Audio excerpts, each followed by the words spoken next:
अस्सलाम वालेकुम। तो कैसे हैं आप लोग? जो पहले से ब्रॉयलर फार्मिंग कर रहे हैं, जो नए सिरे से काम शुरू करना चाहते हैं, वो अक्सर एक सवाल लाजमी पूछते हैं, कौन सी कंपनी का चूज़ा लेना चाहिए। चूज़ा किसी भी कंपनी का चूज़ करने से पहले आपने ये देखना है कि आपको ब्रीड कौन सी सूट करती है।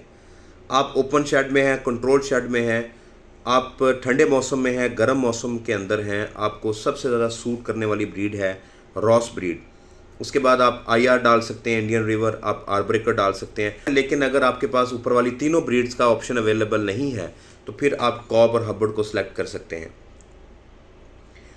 दूसरा, अब ब्रीड सिलेक्शन आपने कर ली तो अब है कंपनी की सिलेक्शन। आप अगर अल्फा चिक्स को चूज़ करेंगे तो इनसे आपको रॉस ब्रीड भी मिल जाएगी, आर्ब्रेकर भी मिल जाएगा।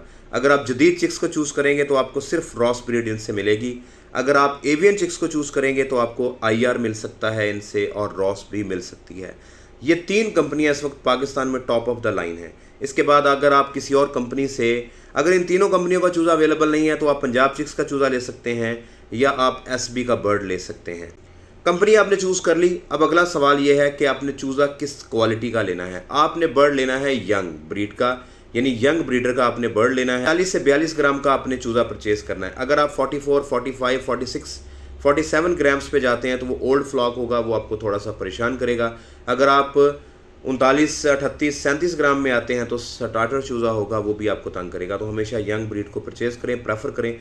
अगर आप लोग ब्रॉयलर फार्मिंग सीखना चाहते हैं, इसके ऊपर काम करना चाहते हैं, अगर आप पहले से फार्मर हैं, नए सिरे से फार्मिंग करना चाहते हैं, तो आप मेरा ये पेड मास्टर कोर्स परचेस कर सकते हैं। डिस्काउंट इसके ऊपर लगा हुआ है। दुआ में याद रखिएगा। अगली वीडियो तक के लिए अल्लाह हाफिज़।